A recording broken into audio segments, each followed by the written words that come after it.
This image is generated with a single text prompt by using a Krea 2 model, which is consuming touch over 30 gig of VRAM at the moment. This is Fahad Mirza and I welcome you to the channel. In this video, we are going to install and test this Krea 2 model, which is around 12 billion parameter diffusion transformer, and the big deal is that it is open weights, so you can download it and run it locally. I'm going to use the turbo version in FP8 quantization, which you can also get, and I will drop the link in video's description. Now if you review this image very honestly, face, lighting, and crowd depth are strong, and the golden hour glow is consistent across the whole frame. But look at the hands. It seems like there are three fingers. The hand is clasped, so you can't really tell for sure, but still, I think it could be improved. And this is a classic diffusion failure. So, or maybe it's a turbo trade off, fast and mostly convincing, but still botching finger. Anyway, let it slide. Other than that, I think what they have done good is that they have not only shrunk it, the speed is quite fast, plus they have tried to make it easy. You can see that I am at the moment using ComfyUI. If you don't know what ComfyUI is, just go to my channel and search with ComfyUI like I did, and just watch this video, which is a very easy tutorial on ComfyUI, and you will get up to speed with it in no time. So this ComfyUI workflow, on the left hand side there are models, and then this is my text prompt, and on the right hand side is the result, and then we have this case sampler. This graph looks busy, but it's a straight line. On the left you load three things: the Krea 2 model, and I will shortly show you how, and then the clip text encoder that reads your prompt, and this VAE or variational autoencoder. In the middle you type your text prompt, it feeds into case sampler where the image gets generated, and VAE decode turns it into finished picture in the preview. That is all there is to it. I have done detailed videos on case sampler and each and every one of these. If you are interested, just search the channel. Let me give it another prompt.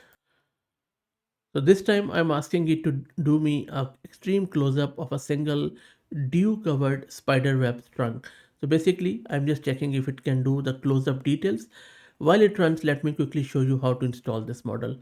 So go to the models page here, click on files, go down, and then from here you see that this FP8 save tensors, click on downward arrow, save link as, go wherever your ComfyUI is installed, go into models, and then from there go into UNet, save this FP8 tensors. So this is the one thing you need to do. Second thing is that you would need a text encoder, which we loaded. I'm just going to go with 4 billion. You can also go with 8 billion. Again, downward arrow, save link as, go to ComfyUI models and go to text encoders, save it there. That's also done. Third and final, you would need that variational autoencoder, which brings in image from your latent space to pixel space. So just right click on downward arrow, save link as, go to VAE or V as we call it, and save it in that directory. I also have already done that, and that is your whole stuff. They also have shared this workflow. I will give you the link. I have just made some cosmetic changes to make it easier. I will drop the link to it in my GitHub repo where you can download it. Please don't forget to start the repo. And by the way, I have recently started this free weekly AI newsletter. If you are interested, just subscribe it at fahadmirza.substack.com. I will also drop the link in first pinned comment. Okay, so that's done. Let me go back and I'll just close these tabs. There you go. Let me try to open it here so that we could just check it out here. So it is dew covered. The detail looks quite good. It is beaded, and you can see that it has done a good job without any doubt. The background is blurred and it is a morning sun, dew. Looks pretty good. Detail is quite good. Even if you look at the reflections in the drops, I think the model has thrown it out of the park. Okay, let's do few more tests. Next, I have done this cinematic landscape, as you can see. And if you look at this lone winding coastal road, it is winding, and ocean is glittering, it is.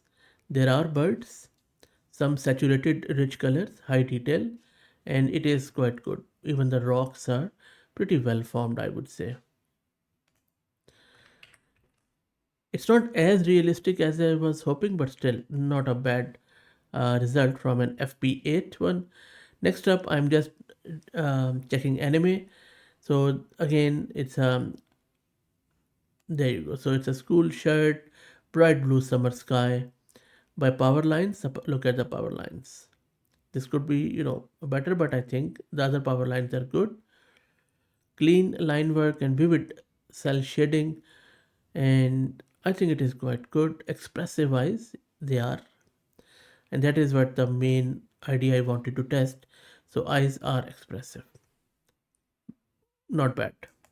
But if you are looking for the specific anime style images, there is another model anima which I covered some time back. Check that one out.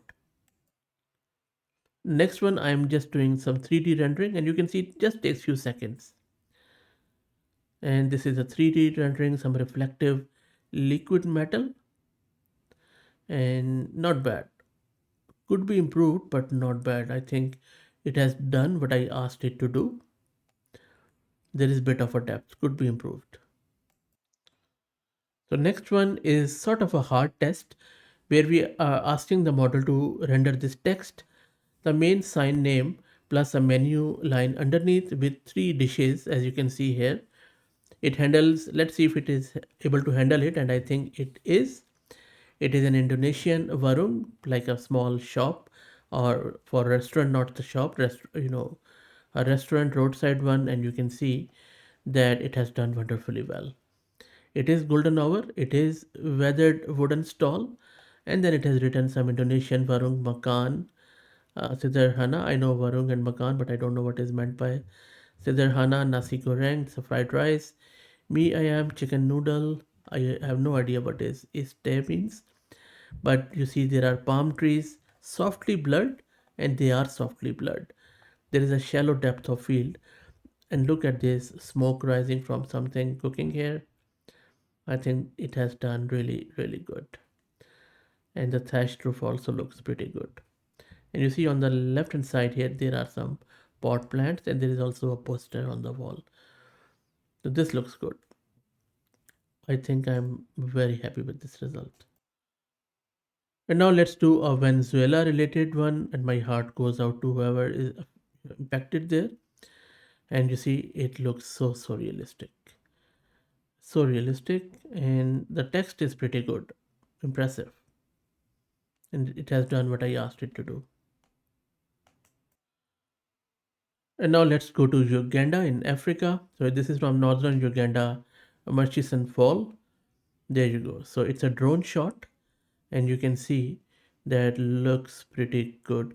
I also asked it to do a tiny hippopod visible. Do we see any hippopod? Maybe this one.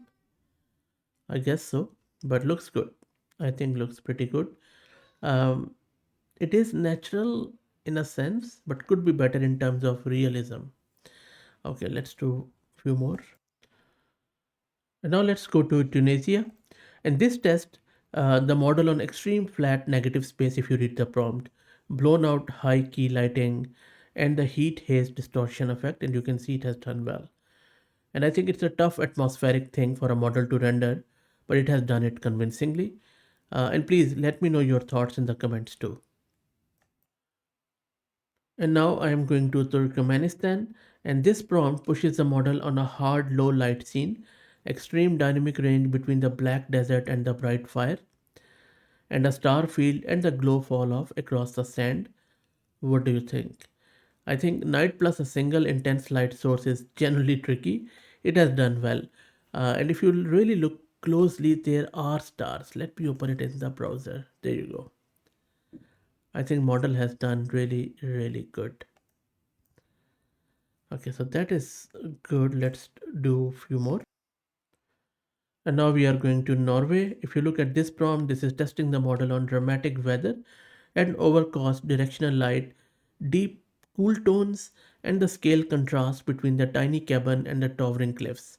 A different mood and palette from everything before it, and I think it has done really good. What do you think? Not bad at all. And now let's go to Hyderabad, India. And now I'm testing the model on a dense, busy composition with a recognizable landmark, which is this Charminar, mixed artificial light sources. And I'm testing intentional motion blur in the crowd, which I think is pretty good. And the rickshaw is there, again blurred. And there is a sharply lit monument, and I think it has done well. So, and also if you live at these places or you know them and if you have seen them, please share your thoughts too, if it matches with the real or not. Next one is on the same named city, Hyderabad, but from Pakistan. This prompt is leaning more on like badger wind catchers that it is actually known for, and I'm actually giving it a specific architectural feature to render, which I believe it has done so. A pastel painted facades of weathered colonial era buildings, and I think it has done wonderfully well. Looks so realistic, to be honest. Really, really. Look at these wall patterns, and there is also a man there. Looks so real. Okay, that is good. Let's go to Bangladesh. So I'm trying to render this Bangladesh Myanmar border area, which is I think around Chittagong hill tracts, and wow, this looks so good. So I think this is a zoom terracing, stilt houses, and I think it has done well with those stacked ridge lines disappearing into haze. What do you think? And the flat morning light, and look at the head of this person. I think it has done well. Yes, there are mistakes here and there, but let's not, ruin the mood. I think more, um, more than the bad things. I think it has done wonderfully well in terms of this whole rendering. Now let's go to Chilean Patagonia. So we are testing this specific tower formation, foreground wildlife. Could be better. I mean, Chile is such a beautiful place, but this looks, how should I put it? I think it could be better. I think I was expecting more vivid natural colors with sharp details from the grass to the distant rock, but I think model has dropped the ball a bit here. Let's go to US now. So it is a desert area, and you see that it seems that model is tiring. Building looks great, but text is not that good. Other than that, I think it looks a bit more plasticky. As I said, looks that model is getting tired now. And last, let's go to my backyard, which is New Zealand, South Island, black volcanic and stretching. Yep, looks pretty good. The beach and everything, and wind driven, and there is a volcanic sand there. So look, I think pretty good model. No doubt about that. They also have shared some of the examples here. Let me know in the comments what do you think. If you want to help out the channel, please become a member. Thank you for all the support.